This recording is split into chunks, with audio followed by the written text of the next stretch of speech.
I don't know. I don't know about the classroom research. I know that the task that we did this morning about what motivated you to become a teacher was based on informal research done by Philip Kerr on SEETA, using discussion, asking teachers to share their opinions, share their views. So a sort of informal kind of research, qualitative. Yes, but I don't see why it couldn't be used for if someone wanted to do some kind of project like that. I'm sure that's something that could be organized.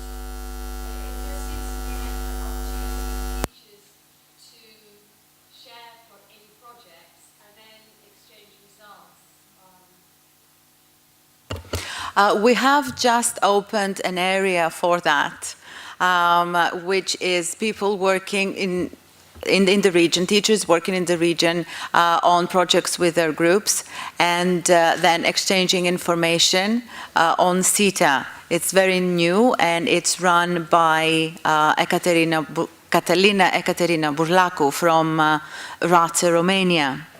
And I would like to invite you to visit this area and find partners for projects, or just let us know that you would like to be part of a project, and people will just invite you.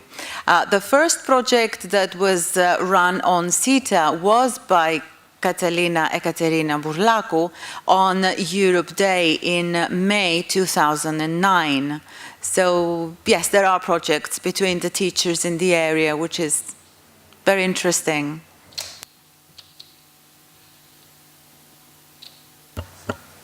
Any more questions? I just have one other thing to say about this that hasn't been said yet, and that what is important to realize is it is not a commercial venture. And I think that's the advantage of something like this, which brings me back to why it's important for us to use it. There are no shortage of people who would like to be organizing communities with commercial interests behind them, and that's fine too. I mean, professional development is professional development, but what is nice about this one, I think, is the fact that it's independent, that it's teacher-led, volunteer-run, not-for-profit, and there's no sort of other commercial baggage behind it. You're not going to have to buy a book after it or anything. This is true, yes. We're all volunteers working on the platform. And it's quite exciting. So the next thing that I'd like to do is invite you to get in touch with me or your local teachers association and become a volunteer on SEETA. I don't expect any hands raised right now, but I do hope that you will get in touch with me. It's fun, and it's the more people who work on working on the platform, really the less work we have to do. Really, yes. Can you tell us what it entails? What do you have to do if you're a volunteer? It depends on which position you have. It could be just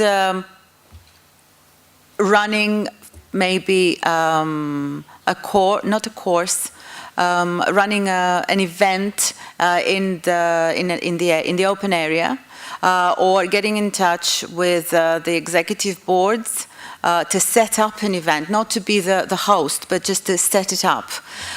Or it could be just getting in touch with people, asking them whether they'd be interested in hosting a working week, or even preparing e-flyers, or tweeting for us.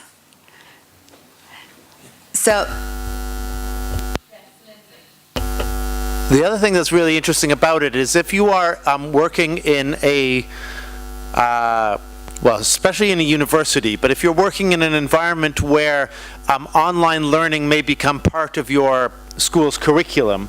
So this is happening more and more at universities where a Moodle is being installed, and then the teachers are told, now you have to do 3 hours a week on the Moodle,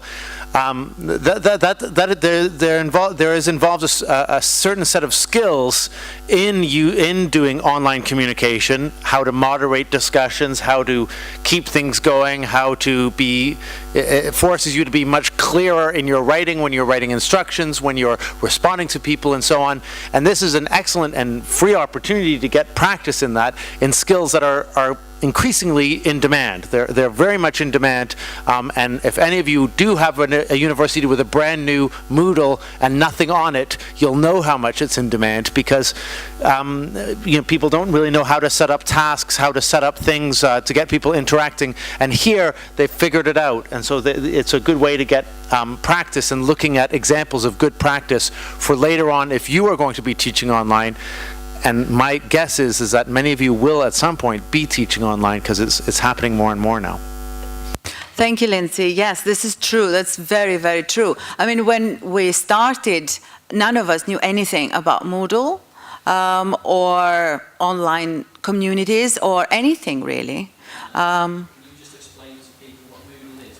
It's a platform. Yes, it's a platform. Well, Nick will explain that. Moodle is a platform for developing and delivering online courses. That was quick. He doesn't know much either. Oh. Well, yes, it's... Do you want more? Yeah, I mean, that's as simple as it is. You can build tasks, you can have forums and discussions on it. I work with Bell and we deliver the online Delta using Moodle and developing a range of online courses for it. So it's quite versatile, but it's something that you can get for free, and then you can build whatever kind of course you want onto it. It's designed for online courses, not really for a community. It's not a community platform. But the reason why we've chosen that is for exactly the point that Lindsay has just made, so that along with working for SEETA or contributing in any way, we can actually learn how to use a Moodle platform, which is a platform that now many educational institutions are using, and I'm sure in the future more and more will as well. Yes, Julia. I recently read a very interesting article by Sarah Hannon, a TESOL Macedonia-Thrace member and former board member, that she wrote for TESOL about online bullying. Has the SEETA panel got something to say about online bullying? Have you had any experience of this with SEETA? First of all, there is an etiquette. There are some rules that people have to follow. And then we have moderators who read and make sure that nothing offensive, nothing negative is said or written, should I say, on the platform.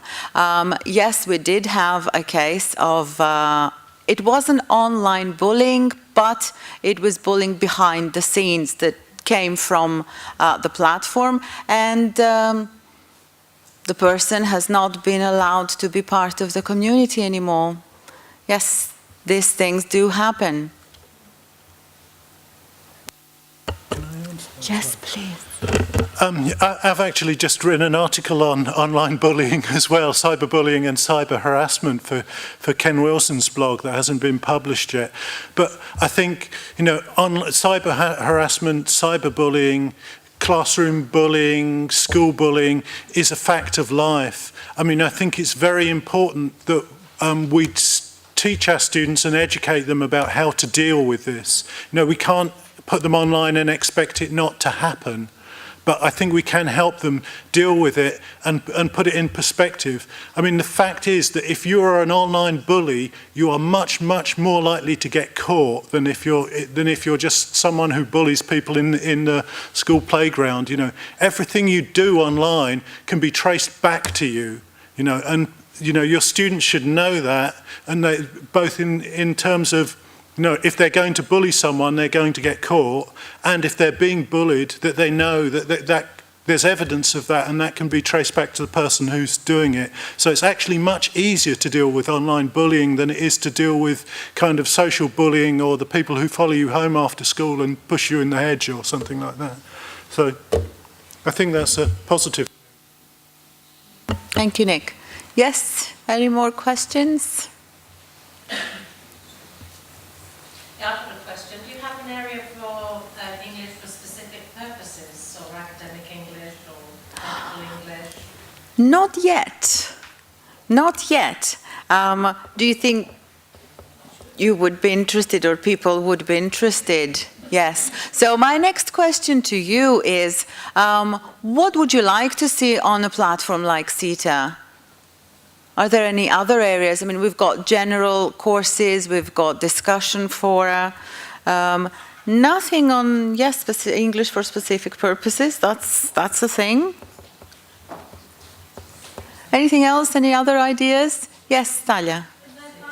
Teachers and children come from different cultural backgrounds. Does this matter somehow? It does, yes, but that's an idea for an online forum then. Mm-hmm.